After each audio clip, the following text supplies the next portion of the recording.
I'm Kayode Okikiolu. Tonight, drug abuse is deadlier than insecurity, the president declares. Orders the destruction of cannabis plantations and production sites located in forests in parts of the country. Defend yourselves against bandits and kidnappers. Governor Masari urges residents of the state, says security operatives cannot be everywhere. Governor Zulum suspends international NGO acted from all humanitarian activities in Borno State after it was found using a hotel in Maiduguri to conduct shooting training. And more countries impose fresh lockdowns as Delta variant of COVID-19 spreads. Drug abuse poses a more significant threat and is more deadly than insecurity. This is according to the president at the launch of the War Against Drug Abuse in commemoration of the United Nations International Day Against Drug Abuse and Illicit Drug Trafficking at the State House in Abuja. President Muhammadu Buhari, who was represented at the event by the Secretary to the Government of the Federation, Mr. Boss Mustafa, equally directed the National Drug Law Enforcement Agency, NDLEA, to develop a robust strategy to contain the threat.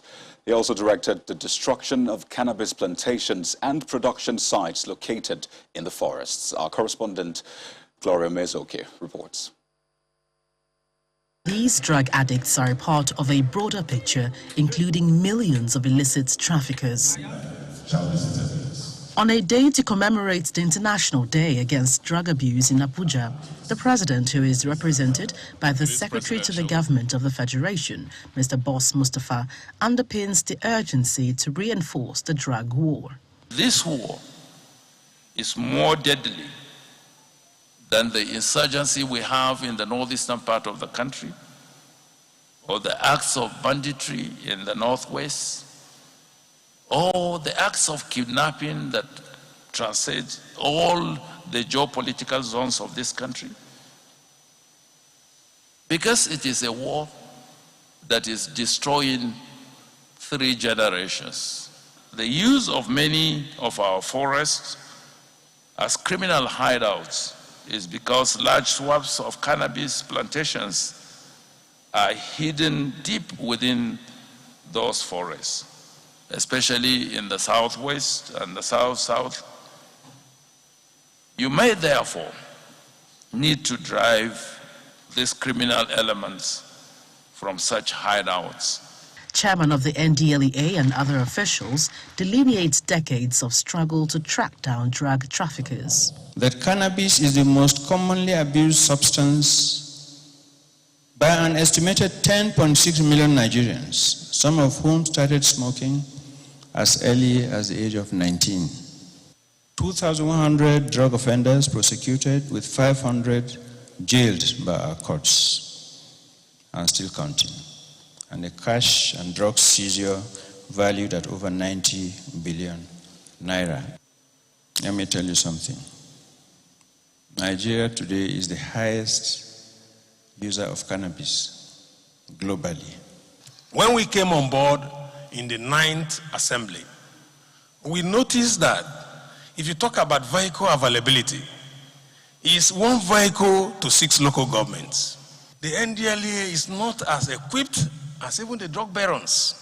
The problem is shifting to poorer regions in low and middle income countries where control is weaker, according to the United Nations.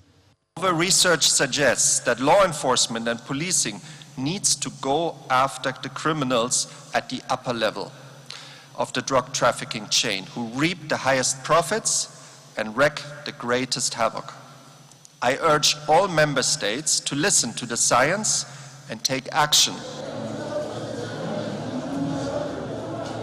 Experts here have identified causal link between drug abuse and socioeconomic breakdown. Indeed, the statistics portrayed here present a rather grim reality, but with increased call for collaboration towards a coordinated response, the NDLEA is hoping this represents a turning point in Nigeria in the fight against drug abuse. From the Presidential Villa, Gloria Umezuki, Channels Television News. Well, illicit drug trade is on the increase in Nigeria, accompanied by a steady rise in the number of users. At least 2 million kilograms of assorted illicit drugs were seized by the National Drug Law Enforcement Agency between January and May 2021, according to the chairman of the agency. Well, in this next report, our correspondent Emperor Simon examines the fight against illicit drug trade in Nigeria. That's against the backdrop of the 2021 World Drug Day. These are assorted illicit substances intercepted in July 2020 by officers of the National Drug Law Enforcement Agency in Niger State. Carefully concealed in various forms, they include cocaine, skunk, cannabis, and other opioids. Some of the drugs we seize, we've never seized any of such drug in Niger State here. This is one among the many cases of arrests of suspected drug traffickers in recent times in Nigeria. Across the country, illicit drug trade is on the increase. According to the NDLEA chairman, trade and use of illicit drugs are on the increase, with at least 2,180 suspects, including 5 drug barons, arrested this year alone. In 6 months, what we have arrested, what we have seized, are valued at 90 billion naira. 90 billion naira, that's a huge amount. This is money that funds some of the criminalities ongoing in Nigeria. They fund criminalities. But the NDLEA is not always lucky. Drug traffickers sometimes beat security checks, making it possible for their goods to end up in the hands of users like these ones. An estimated 14.3 million people, mostly between ages 25 and 39 years, are reported to be active users of illicit drugs in Nigeria. And according to the United Nations Office on Drug and Crimes, the situation could even be worse. We have around 3 million in total people that live with a so-called drug use disorder, that have a so seriously developed addiction that they would require counseling or treatment in order to get rid of that habit.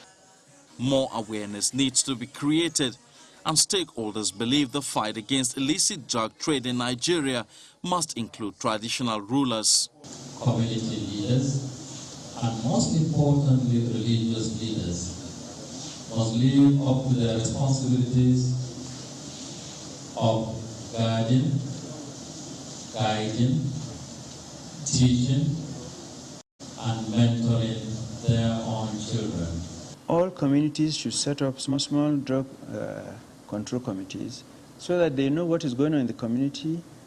Tell us who are those that are doing illicit trading so that we can get on with it. As the fight against illicit drug trade in Nigeria continues, there's also the need for government to address underlying issues of youth unemployment, incessant strikes in tertiary institutions, corruption, and other causative factors. Emperor Simon, Channels Television News. Well, for more on this, Mr. Shedrack Haruna joins us from our Abuja studio. He's the Secretary of the National Drug Law Enforcement Agency. It's great to have you on the news at 10, Mr. Haruna. Well, the agency has made thousands of arrests, leading to the seizure of 2 million kilograms of drugs. Now, putting that into context, that's the weight of 2,000 great white sharks stacked up. And all of these in 5 months. You know, I'm tempted to say the agency is running on steroids, pun intended clearly, but tell us, is the drug trade bigger or the agency is doing something different? Thank you very much. I'm delighted to be here this evening with you. Well, thank you for your observation. I think that is the truth of the matter. Whether we're doing something different, I think the answer is yes. The strategy has changed. And what is happening currently is re-strategizing and re-energizing the agency to ensure that the war against drug is totally, an onslaught an onslaught against drug is made completely to ensure that drug trafficking and drug use is eliminated completely from the country. We have re-strategized. We have a new chairman who came in and then looked at the situation on the ground and decided to change the strategy. And that strategy is working. In fact, it is working effectively to the extent that even the officers are now re-energized. The officers are motivated, highly motivated, and they're working hard. So it is not that they're doing something different before, but just changing the strategy and using the same officers on ground to achieve this result you're seeing currently. I mean, one can't also deny that the challenge is even bigger. What are the major reasons for this huge drug abuse and drug trade that we see? Well, if you talk of reasons for the huge drug trade and abuse, I think there are varieties of reasons, which one cannot really point into one. Of course, you know that there could also be some issues for some people to predispose to use of drugs. And of course, some are there for commercial gain, not just because they use it, but they do it for commercial gain. And we know the situation in the country, the hardship. Some people are so idle, feeling idle, and then they have to do something that probably they feel that you should earn their money. And those who are using it probably feel that they should get something to keep them busy as well. So you cannot point to one particular issue as the push factors to the use of drugs or to trade in drugs. So there's so many issues you have to look at. And of course, it's something that we keep on evolving and keep studying to see which one actually is the major push factors to drug use in the country and drug trade as well.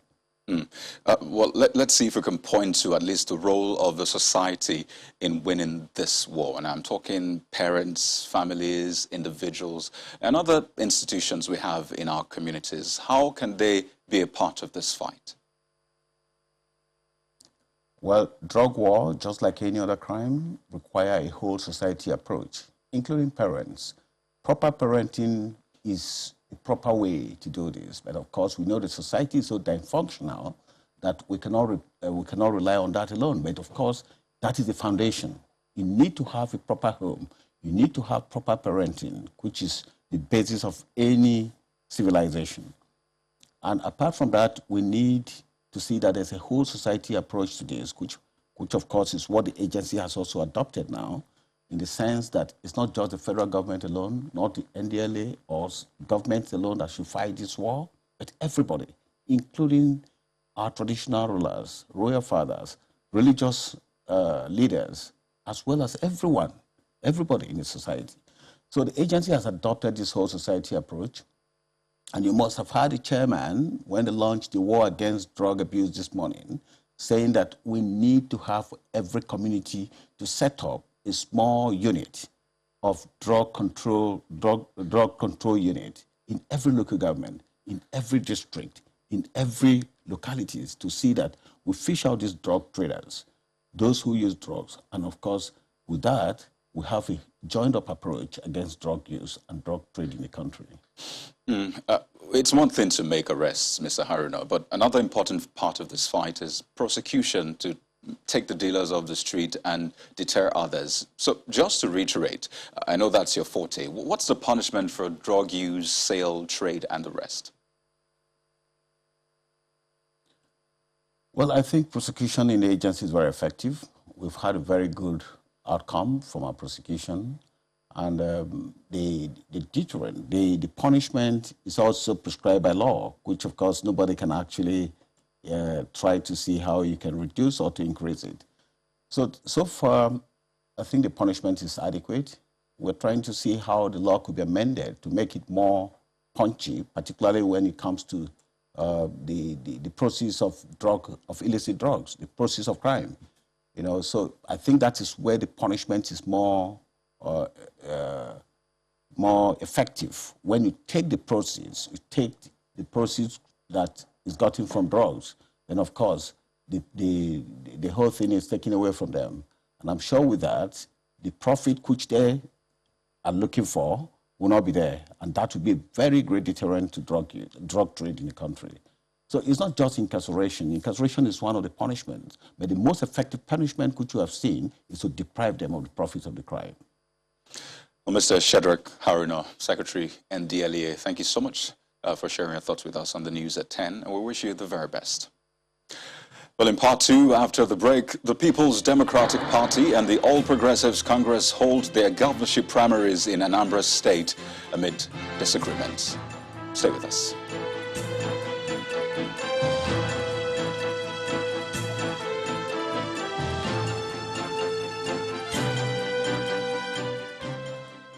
Well, if you've just joined us, you're watching the news at 10 live on Channels Television. A reminder of our top stories.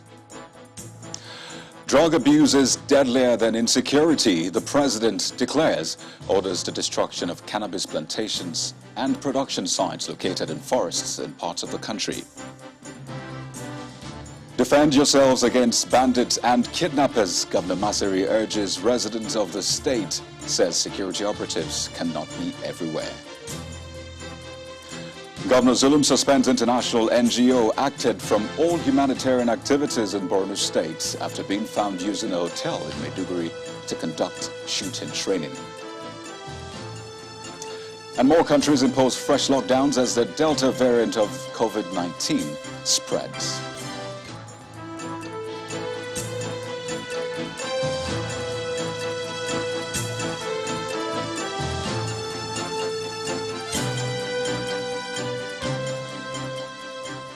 And also party politics, despite an initial confusion over a court judgment sacking the Anambra State chairman of the People's Democratic Party, Ndubuisi Nwobu, the party has gone on to conduct its primary election to elect its flag bearer for the November 6th governorship election in the state. Well, the exercise, which took place in 2 locations following the emergence of 2 factions of the party, has seen Senator Ugochukwu Ubah being declared winner of the Chris Ubah faction. It held its election at the Paul University, Awka, with Godwin Ezemo, Ugochukwu Ubah, Welter Obadi, Okeke, and Johnny Maduaku as aspirants. But in another part of the Anambra State capital, at the Professor Dora Koili Women Development Center, the other faction, led by Ndubuisi Nwobu, is also holding its own primary.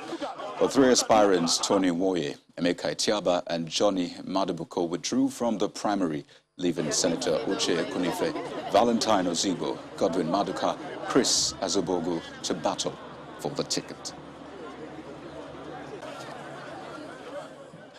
The All Progressives Congress primary in the state is also mired in some controversy, as the exercise is said to have been held in at least 3 different locations in Umueri, Nnewi, and Uga. Well, meanwhile, some aspirants of the party are calling for the postponement of the party's primary election in the state. Speaking shortly after a press conference in a location in Awka, some of the aspirants decried what they described as the absence of electoral officers and materials in the designated centers, while others suspect a hijack. They unanimously maintain that any result from the election will be vehemently resisted by them, as there was no primary election in Anambra State. They appealed to INEC to postpone the primary election to June the 29th to enable a level playing field by the party leadership. And now to security, the Army says troops of 8 Division have neutralized bandits operating around Mayanchi Dogo Karfe and Fagantama villages in Talatamafa local government area of Zamfara State. The troops were said to have come under fire from the bandits, but were able to overwhelm the gunmen and recovered 1 PKT rifle, a large cache of ammunition, and a motorcycle. Elsewhere in the state, troops were also said to have overpowered 5 more bandits in Binga village, Bungudu local government area. Well, also in Zamfara State, troops of Operation Restore Peace has rescued 4 kidnapped female victims and reunited them with their families. The women were abducted in Bilbis area of Safe local government area by suspected armed bandits 3 weeks ago. Well, Katsina State may be in the eye of a storm with its own share of banditry, but Governor Aminu Masari says it is time for the residents to also rise to the challenge and defend themselves. Well, he believes the efforts of security agencies are not enough to take care of insecurity in every part of the country, and considers as ridiculous people always waiting for the security agencies to come to their rescue. Governor Masari was speaking at the Katsina Police Headquarters, where he inaugurated the Katsina Joint Security Operations and Communication Control Center, which is meant to assist the security agencies in the state. Security is our responsibility. Why are we surrendering our responsibility to some people? I cannot see how more committed a police officer or a military officer can be more than any one of you.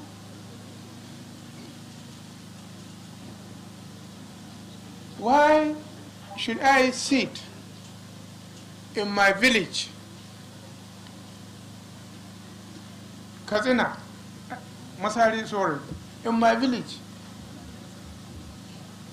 I'm be only making telephone calls without doing nothing. Every bandit, every criminal has an address, has a location, and they are human beings like us. The only difference is that they have taken arms against us. Does it mean we have nothing to take against us, against them? Do you mean that we should vacate all our villages, all our farms, all our houses, and surrender them to bandits, and wait for a police officer, General Emeka, all the way from Enugu to come to Kaduna and rescue me? This is ridiculous. Why? Look, I think part of also what this Katsina initiative needs to do is to go around to all these local government. Let us talk to the people. Defend yourself. And out to Borno State, where Governor Babagana Zulum has suspended an international non-governmental organization acted from any humanitarian activity in Borno State after authorities discovered the NGO was using a hotel in Maiduguri as a base to illegally train people in shooting. Announcing the governor's directive, his spokesperson, Mr. Issa Gusau, said the French NGO was found using toy guns and simulators in training exercises at a hotel located off Circular Road in Maiduguri. Mr. Gusau further stated that residents near the hotel had reported to officials that they were hearing sounds of gunshots from the hotel, following which the police found 3 toy pistols and 2 Nigerian trainers at the location. The governor also directed that the hotel be sealed pending the outcome of police investigation into the matter. Meanwhile, the Chief of Army Staff, Major General Farouk Yahya, has paid an operation visit to frontline troops of Sector 2 Joint Task Force of the Nigerian Army Operation Hadinkai in Damaturu, the Yobe State capital. After inspecting the quarter guard in his honor, he told the troops he was at the command to familiarize himself with the men and address any challenges the soldiers might be facing in their fight against insurgency.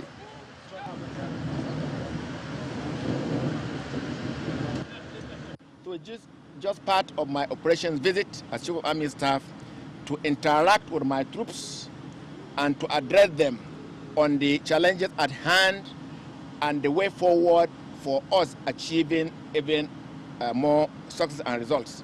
We want to conclude this operation in the Northeast so that we can do other things. And that is the drive now. So also we'll conclude all other challenges that are facing us.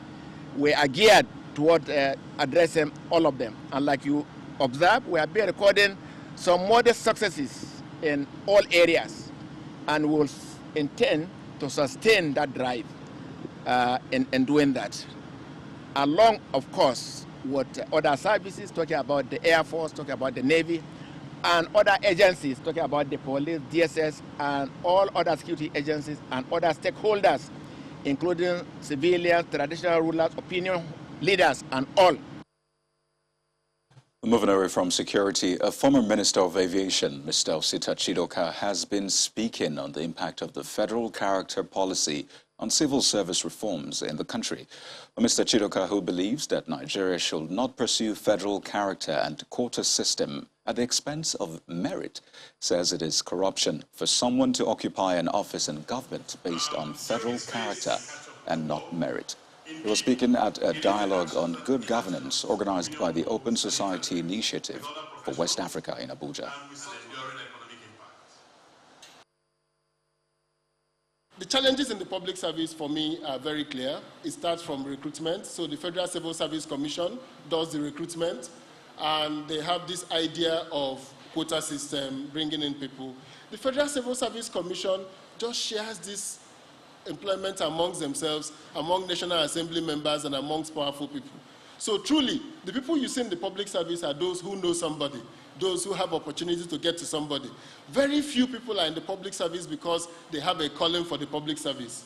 So we have a structural problem with recruitment. the lack of transparency, the corruption that is with the recruitment, which is the worst corruption in Nigeria, is that we have police officers who can deliver policing, we have soldiers who can deliver security, we have judges who can deliver justice, and then we have civil servants who can deliver public goods. Those are some of the challenges we see. Now, national issues are impacting our public sector. So religion, diverse culture, geography, different ethnic groups, we have lowered consistently the standard of people that we bring into the public sector. The standards have continued to be lowered. Quota system doesn't mean lowering the standard beyond the minimum. It is an aberration that we have introduced in Nigeria, that somebody can write an exam, score 15, and enter the same place where people are scoring 95. That is the impunity of the worst kind. It is the biggest corruption that is in Nigeria. It is what has destroyed the Nigerian public service. Well, it's cheery news for about 15,000 youths in Imo State who now have the opportunity to be empowered with the release of 4 billion naira startup capital after undergoing a one-month skills acquisition program. The Imo State Governor, Hope Uzodinma, who announced this today, explained that his administration will leave no stone unturned in providing better welfare and improved standard of living for the youths. Our correspondent, Aitop Ekute, reports. Dan Anyam Stadium in Owerri, the Imo State capital, is filled to capacity with youths from the 27 local government areas of the state to witness the grand finale of the empowerment scheme for 15,000 youths in the state, a program initiated by the state government.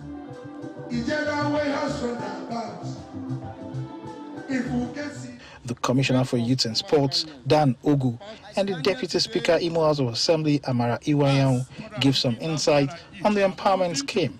15,000 youths are here gathered from every ward, local government area, to be empowered with 250,000 each. This is a practical demonstration and in an unmistakable terms that this is shared prosperity government. Today, you're empowering 15,000 youths. Today, by tomorrow, 15,000 businesses is going to start all over the state. Republic of Nigeria, we welcome you, sir. For the governor, to whom much is given, much is expected, and he believes this gesture is an avenue to engage the youths and keep them away from social vices. Today, we are taking a practical step in the actualization of our prosperity agenda. Our shared prosperity program is not just a mantra, but a manifestation of our resolve to empower Imo people. Some of the beneficiaries pledge to ensure the opportunity given to them will not be misused. The skill that we were trained on, the skill on entrepreneurship, on fish farming, on contract farming, on tile and dye, so many of them, we cannot mention all of them. Those skills are so relevant in our present economy. I want to thank the governor for this wonderful and historic empowerment in the history of Nigeria, because I've never heard of this kind of thing in any other state. According to the governor, June the 26th of every year will be set aside as Imo Youth Day as a way of celebrating and acknowledging the importance of the youths in the state. Aitop Ekute, Channels Television News. When the news at 10 returns, an innovation to boost rice production begins in Kogi State. Well, that's on Business News. Join us again.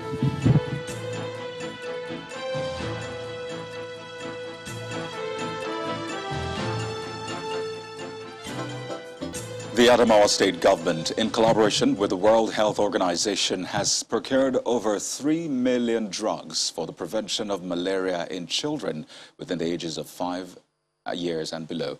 The Deputy Governor of the state, Crowther Seth, made this disclosure while flagging off the seasonal malaria campaign in Yola, the state capital. Well, according to him, malaria remains a killer disease for children under 5, as they remain very vulnerable, with prevalence of 23% in Nigeria. Malaria is known to be the cause of thousands of deaths in Africa. a strong reason why action is being taken by governments across the continent to tackle the disease. In Nigeria, healthcare officials of the World Health Organization are gathered at the Lugere Primary Healthcare Center in Yola, the Adamawa state capital, to help children aged 5 and younger get protection from malaria. The Adamawa State Deputy Governor Crowther Seth is here in company of state health officials to flag off the seasonal malaria chemo prevention strategy with anti-malaria drugs provided by the World Health Organization. One of the key areas of focus to address malaria is chemo prevention to all children less than 5 years, which is why we are here today. I urge other organizations to come and partner with us as we continue our journey towards universal health coverage. He reiterates the importance of the program, saying meaningful progress cannot be achieved without addressing health issues. In Adamawa State, malaria prevalence among other 5 ranges from 13% to 22%. Ladies and gentlemen, we cannot make meaningful progress with our health outcomes without addressing these issues. The immunization campaign will involve the use of preventive anti-malaria drugs. And in readiness to the distribution of the drugs, over 5,000 personnel were trained in the last 1 to 2 weeks for the distribution of the drugs house to house. This is the malaria season, as we all know, and the best time to carry out this preventive measure. WHO will continue to partner with the state government to ensure a very strengthened health system that will reduce the morbidity and mortality of diseases in the state. It also includes a house-to-house campaign aimed at creating awareness for nursing mothers in the state on the need to protect their children from malaria by adhering to preventive measures. The state's health partners are positive that if sustained, the seasonal chemo prevention campaign will reduce malaria cases in vulnerable Adamawa communities. A team of science students from Jakonde State Comprehensive Senior College in Abeson-Ipaja are proffering solutions to the water crisis plaguing Baruwa community. The students have created a system through which residents in the affected area can access potable water by building their own purifier. Baruwa community is located in Alimosho local government area of Lagos State, and residents in this area depend largely on water wells and boreholes for their water needs. But Baruwa is also a host community of NNPC pipelines, which has contaminated their sources of water with petroleum hydrocarbon due to leaks, a situation made worse by pipeline vandals. The thing started in 1988. When the petrol entered the system, the water. So since that time, it has been like that. If you fetch it now, you'll be spending the petrol. This problem caught the attention of some senior students of Jakonde State Comprehensive Senior College, Abeson-Ipaja. The students first make a trip to the community to see the extent of the problem.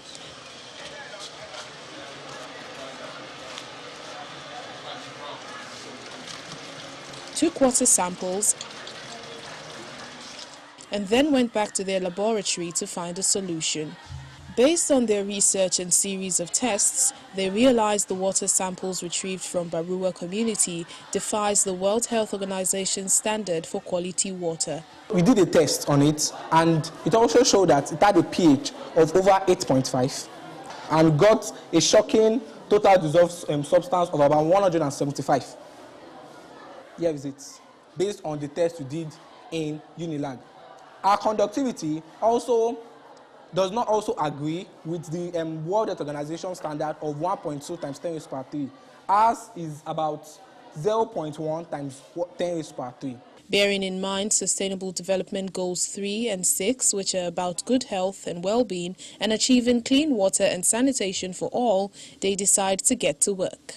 They come up with their own water purification process called ultrafiltration, using materials available to them. We actually started with the sand, making and attracting different solid sand particles in it. After dissolving our moringa oleifera seed into the water, which helps in trapping microbes. We also designed in a way that we added our granular activated charcoal, which performs the job of absorption of color and odor. After doing that, we pass it through the sand again to absorb the different small particles that have come out from the charcoal, and also through our cotton wool for absorption of tiniest microbes in the water. But the team does not stop there. They go ahead to ensure the water is completely clean and drinkable with their own distiller. After passing our water, our petroleum polluted water, through the ultrafiltration process, this is the result we got. And this result is not 100% drinkable for residents around Baruwa area, which is why we decided to introduce the distillation process. The boiling point of water is 100 degrees Celsius. So when this water boils, it is going to go out as vapor, which is why we decided to condense the water. As you can see, there are drops of water, meaning that the water is already condensing, giving us a pure water to drink. Okay, so this is the water we collected after condensing, after distilling water. So now, our water is ready for drinking.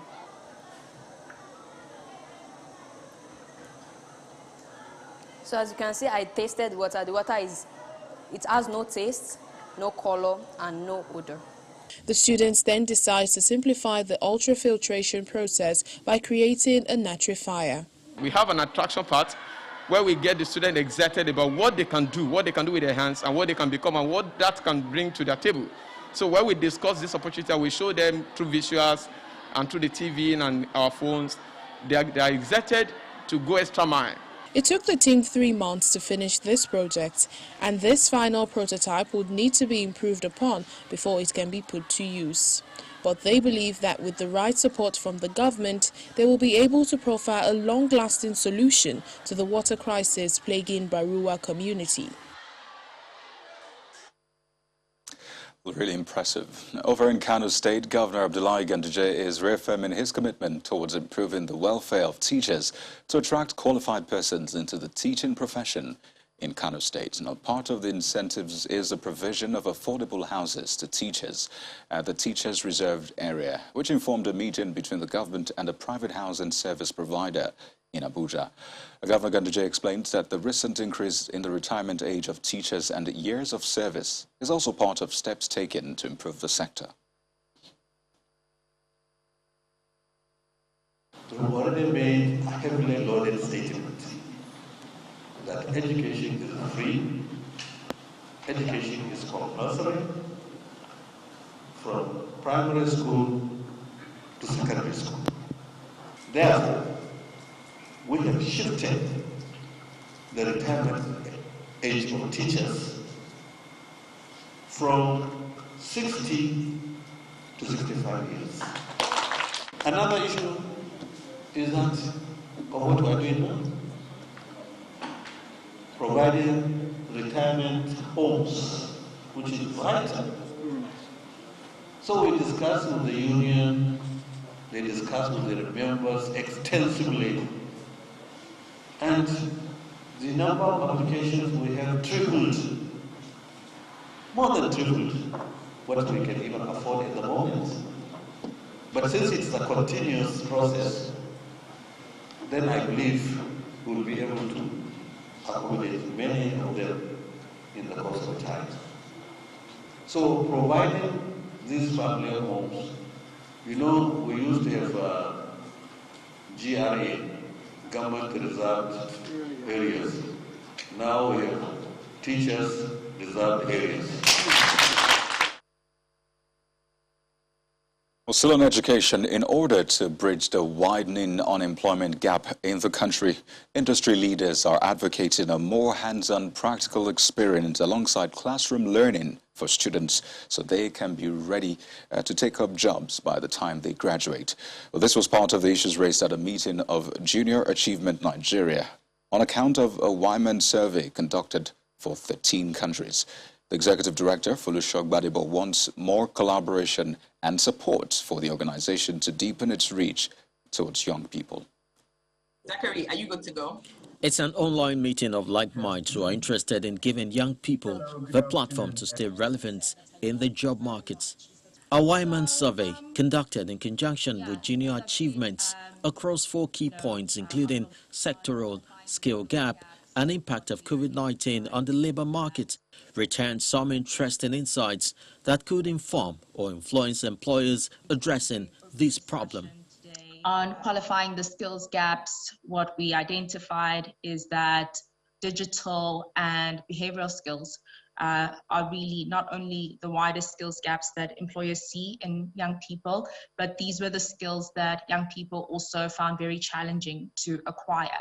Panelists take turns to discuss the state of today's workforce, challenges and opportunities. The focus has shifted from looking for technical skills, highly technical skills, which we're still looking for, but we're also looking for soft skills as well. Even if you took 100 million Nigerians at a birth rate of 3.2%, that's 3 million additional people every year, right? We're working at 50%. What are our schools taking? Something in the region of 1 million graduated every year. So there's already 1 million that won't go to university. While lack of years of experience required for jobs tops the list of challenges at 71%, the agriculture and tech space, on the other hand, present the most opportunities for young people at 49% each, as against 31% for the engineering and manufacturing sectors. I think it is an anomaly for people to finish school and all they can do is I beg to apply. So on one hand, it's not a bad thing to get a job, okay? Because even your job can serve as a learning ground for you to know what to do when you eventually come up with a business idea to close the gap you find in your current employment. The team also acknowledges the need for support if Junior Achievement is to meet its target of reaching out to millions of young people to become self-sufficient and globally competitive.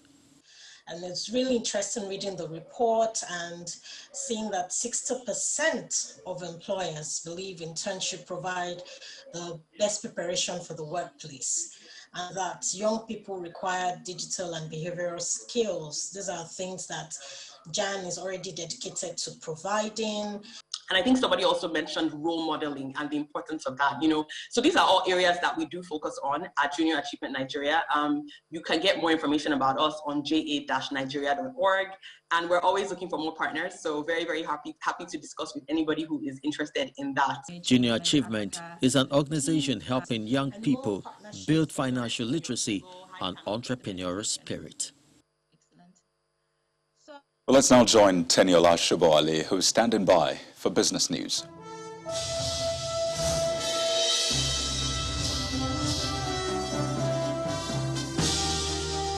Thanks a lot, Kayode. The Kogi State Coordination Office of the Agro-Processing Productivity Enhancement and Livelihood Improvement Support Project appeals has assured rice farmers of its support to boost rice production in the state. The state's project coordinator, Dr. Abdullahi Uzamata, gave the assurance while addressing farmers at a Zube community in Kogi local government area during the Farmers' Field Day organized by the Appeals Project.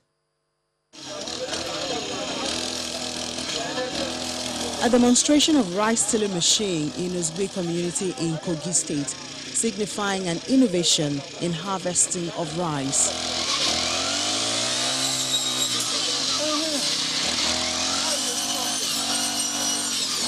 Farmers, government functionaries of the Ministry of Agriculture, as well as other dignitaries, take a tour of the rice farm to witness the introduction, which they believe will boost production.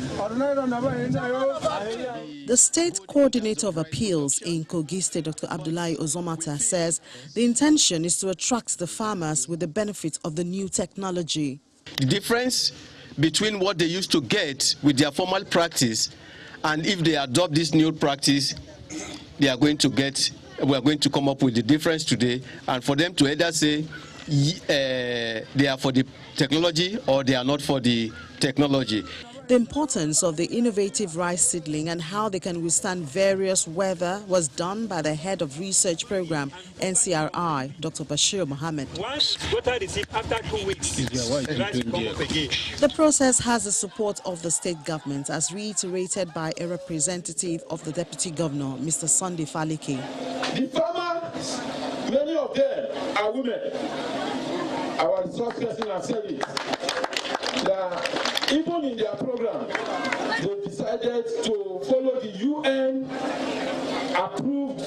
method of 35%, which His Excellency Alhaji Yahaya Bello has demonstrated in political scene and has done more than UN recommendation. This technology system is what will make our people from Ozube and other people to do more and make more money, because the market has been open for you. Farmers in Ozugbe community are optimistic that it's a new dawn where there will be less work and more harvest.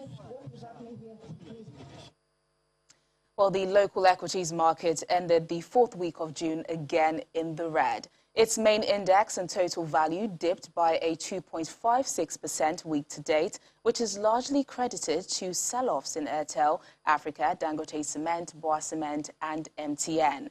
3 out of the 5 key sectors of listed equities recorded gains, especially the banking counter, which rose by almost 1%, while the industrial goods and insurance sectors were the losers on that chart. The share price of Verges Capital Insurance topped the 10 best gainers as it recorded 18.18% increase. Consolidated Hallmark Insurance share price declined the most by 13.43%, while the trio of Zenith, Transcorp and Axis Bank were the top 3 most traded stocks for the week. Meanwhile, the volume of shares traded within the 5 sessions was higher by 2.5%. In contrast to the previous week, there's about 1 billion shares changed hands for 10.33 billion naira in over 17,000 transactions.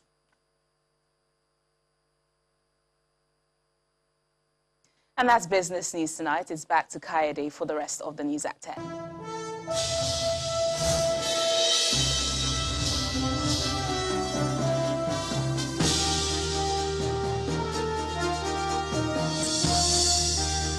Thank you, Tenny. And for the latest in the world of sports, here's Kayode Alayande.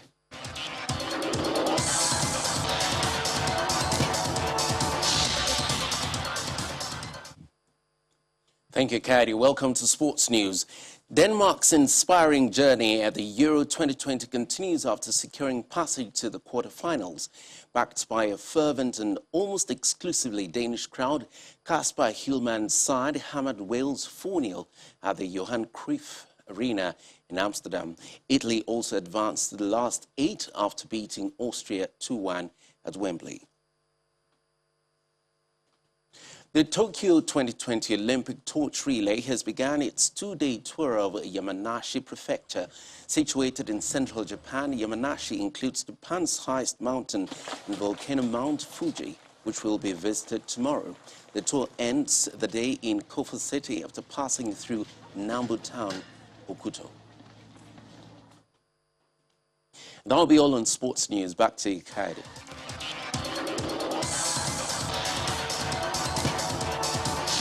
Thank you, Kayode. Authorities in several countries are racing to contain the spread of the highly contagious Delta variant of the coronavirus. Well, the World Health Organization says it is the most transmissible of the variants identified so far and has been discovered in at least 85 countries and is spreading rapidly among unvaccinated populations. Well, here's more on this on our COVID-19 Global Update. While vaccination campaigns have brought down infections in most countries, the rise of the Delta variant has stoked fears of new waves of a virus that has already killed nearly 4 million people. In Bangladesh, authorities have announced a new national lockdown from Monday over the variant, with offices shut for a week and only medical-related transport allowed. Meanwhile, Australia's largest city, Sydney, has entered a 2-week lockdown, with people ordered to stay home except for essential trips. And even though we don't want to impose burdens unless we absolutely have to, unfortunately, this is a situation where we absolutely have to. A few days ago I said this was the scariest time that I felt since the pandemic started, and that's proven to be the case. And New Zealand, citing multiple outbreaks in Australia, has announced a 3-day suspension of its isolation-free travel arrangement with its larger neighbour. Indonesia is also grappling with new virus strains, including the highly infectious Delta variant, forcing hospitals in the capital, Jakarta, to set up emergency tents. The country recorded more than 21,000 new infections over the past 24 hours, the highest daily tally yet. Over in South Africa, officials say the Delta coronavirus variant also appears to be dominating new infections in the country. The country is now in the midst of a third wave of COVID-19, with more than 18,000 new infections and 215 deaths recorded on Friday. Delta, which was first identified in India in April, is so contagious that experts say more than 80% of our population would need to be inoculated in order to contain it. The variant is now responsible for more than 90% of all new infections in the United Kingdom and 20% in the United States. And it's been revealed that an inspection in 2018 highlighted a major error in the original design of an apartment block that collapsed near Miami, Florida. Well, the engineer's report, which has just been made public, said the fault prevented water draining from the base of the seafront Champlain Towers. A part of the building collapsed on Thursday while many residents slept. So far, 4 deaths have been confirmed. Mayor Daniel Levine urges people not to give up hope that some of the 159 people still unaccounted for might be found alive. And the main news again. Well, the president today said that drug abuse is deadlier than insecurity. President Muhammadu Buhari, who was represented at an event in Abuja to mark the United Nations International Day Against Drug Abuse and Illicit Drug Trafficking, also ordered the destruction of cannabis plantations and production sites located in forests in some parts of the country. Well, that's the news at 10. Thank you for watching. I'm Kayode Okikelu. Have a lovely night.